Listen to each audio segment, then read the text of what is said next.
Hi, my name is Moses Echodu, and I'm a childhood cancer survivor.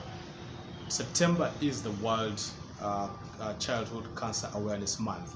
My plan initially was to write a series of blogs to share with each and every one of you, talking about my journey as a childhood cancer survivor, my journey going through, cancer. Then, of course, talking about, what it means to be a cancer survivor who is also advocating for cancer in a country, or in a country like Uganda or Africa at large, really. Then of course, trying to highlight on some of the aspects. You have seen different cancer survivors. Please forgive the birds that are, shouting over the back. They are definitely celebrating my 17 years of childhood cancer survivorship.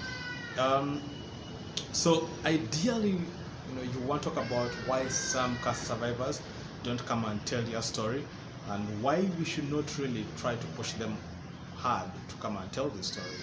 The other thing is, we are in a world where we really want so many people to be able to beat cancer, but then some people present themselves with late stage cancers at different hospitals across the continent of Africa. Across the world, probably in the high income countries, that's, say, for example, the United States, most of the European countries, you find that childhood cancer survivorship is at 80%. While for us in Uganda, we are still at 50%. We want to be able to get to that level as well.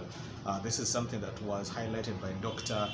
Joyce Baragade, who happens to be the head of pediatrics at Uganda Cancer Institute. Around 1997, I was diagnosed with cancer, and what I had, that is the Burkitt's lymphoma. And all the time, first of all, I don't know whether it was a rotting vertebrae or it's something, but that's a story that I've been told time and again, because I was a young kid, really, and that's a story that I've been told time and again. But for me, they told me that I had a rotting vertebrae, they had to replace it.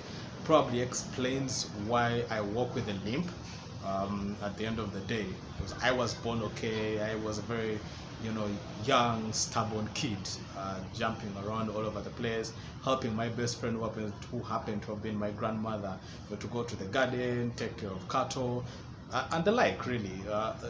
Ideally, what you'd want to see from a young kid back in the 90s. We didn't have the exposure to video games. Okay, yeah, we did have the exposure to video games probably around the early 2000s. That's when video games came around.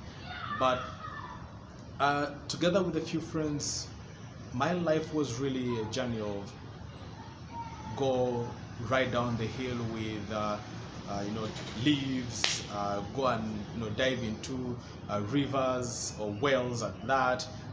That was my life, really. Playing football, and that was basically my life. But then one evening, I remember after a football match, I limped off the football pitch. I limped off, and I thought, maybe it's just fatigue from playing the game. And I went home. The next morning, I still had the limp. So I spoke to my grandma, and initially we started treating malaria, and that is something that you will always find with most of the African countries, or most of the people who are in villages. They will always want to treat malaria because that is something that they are well acquainted with. So we started treating that, but 2 weeks down the road, there was no change. There was no change. And because I was staying with my granny in the village, she wrote to my mom. Yes, she wrote. There was no phone calls. Back then, the phones were owned by very rich people. I remember those big brick-like phones, the Ericssons, back in the day.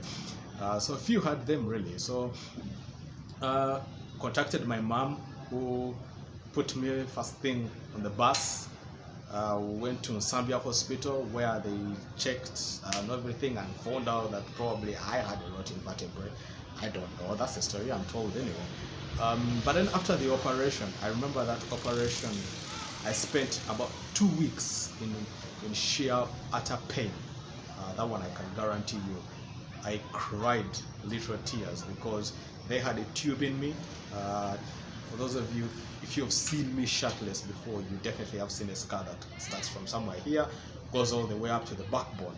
So they had to open me up wide, yeah, the things, and so they had to put a tube in me to be able to draw out the pus, and it was in there for about 2 weeks. Then I went into a recovery phase after the tube was removed, and all that time, then I went into recovery. After that, I went into paralysis.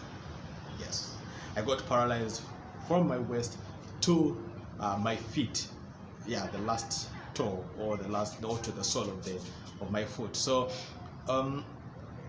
that happened, paralysis. I remember the first time we found out, I tried to get up, I could not get up, my legs could not move really, and my mom pinched me and I bled. Yes, and I remember just seeing tears rolling down her eyes, and for me, that for me as well was a bit of a shock. So we went back to Zambia Hospital. They carried a few tests, and then we were forwarded to Uganda Cancer Ward. Yes, back in the day it was the Uganda Cancer Ward. It had not yet become the Uganda Cancer Institute. And when we got to the Uganda Cancer Ward, they carried out tests, and they identified that I actually had the Burkitt's lymphoma, a very common cancer amongst children in the sub-Saharan part of Africa. And luckily for me and my mom, and of course my family, is that at that particular period of time, they were carrying out the final stages of the trial of the drug. They were on the final stages of the trial drug. You get what I mean there. And so my mom accepted me to become part of the patients that could be used as specimen. Yeah. So yes, I am a specimen. So I was made part of the trial drug, really, and at the end of the day, really, I think it was good for me, because my mom was still a student. She was still studying her laboratory things, and now she is one of those big time laboratory personnel, I don't know, technician, what, and all those things. But I think it was good for her, but also good for my family. Yes, my mom did receive lots of support from my family, her brothers, Uncle Richard, Uncle Steven, the late Uncle Pio. They really did step up to give her support. Auntie Helen, Auntie Susan, and all those guys, they really did step up to provide her with the much needed support. Dare I say, because please forgive the sounds that you may be hearing. I am recording with my phone in the jungle right there. That's just the backyard to my office, and then right just up there's a road. So if you hear sirens and all that, please bear with me and just let's focus on the story. Yeah. So yes, I was put on the trial drug, and so we started treatment. I remember being in a ward, general ward, and I think for me the biggest challenge was the fact that I entered into that ward having already buried two relatives. I buried an uncle who happens to have been my mom's elder brother, and then also my mom's elder sister. I had already known what death was. So one of the challenges that I kept having was the fact that as I was getting treatment, get all these headaches, because yes, when you're having chemotherapy, maybe radiotherapy, whatever, but chemotherapy, you'll definitely have nausea, you'll have headaches that just can't seem to leave you at all. So I had all that, and you wake up one morning and you see someone has died. And for me, at that particular moment, it kept ringing to my head, probably I'm the next, and all I can say is it was tough, because on one hand you're listening to doctors who are telling you that everything is going to be okay, you're listening to your family that is praying every single day with you, and then on the other hand you're seeing nature take its place. You're seeing people dying, you're seeing people carried out in body bags or bed sheets. Actually, I think it was bed sheets back then. And And for me, it was a very scary sight because I knew what death was. I knew, um, I knew that every one of us was inevitably going to die. And so I remember on days when I would really, really feel so low, I would just tell my mom, I think I'm next, you know. And now as a grown-up person, I realized how insensitive and how mean that was to my mom, because she was really busting herself off to ensure that I get treated. Uh, True story, she would walk all the way from Zambia, because that's where she was studying from, walk all the way from Zambia Hospital, St. Joseph's, all the way to Mulago Hospital. And in between this, she was taking care of me, studying. And so when you hear me talking so proudly about my mom, please realize that there's so many things this woman did, to ensure that I am still here, to be alive, to be a stubborn fella. And for me, so we went through all this journey. Remember, I should always say, don't say those things, you're going to be fine. My doctors will come and try as much as possible to as well convince me. And I remember the first day that I really got discharged from the hospital. Not really the first time I got discharged from the hospital, because I was now becoming better. I felt a sigh of relief, because it was getting to me to be able to, to always wake up and see the body bag carried out in the middle of the night, because sometimes because of the chemotherapy you cannot sleep, you just can't sleep. And I was in that situation, I cannot lie to you. I really was in that situation where I could not sleep. The pain was just too much. I remember between 2000 and 2006-7, I took a lot of diclofenac, I took a lot of ibuprofen, because I reached a point where normal Panadols could not work with my pain. And it had to take a while for my body to adjust. It had to take commitment for me to start abandoning some of these medications, so that my body can be able to, to start, living normal, really. But all in this, I remember after all this, treatment and things like that, in around 2003, if I'm not quite mistaken, that is when I was declared cancer-free. I was completely declared cancer-free. Of course, I'd had a couple of dead years of my school life as a result of cancer. I think about 2 to 3 years of my school time. So, but around that time, I was completely declared free of cancer. And what happened is I had to go on a journey of almost every single year going for review, because ideally what happens as cancer survivors is you might have been declared cancer free, but there's always the risk of the cancers coming back. I forget the word, the terminology that is utilized in there. Recession?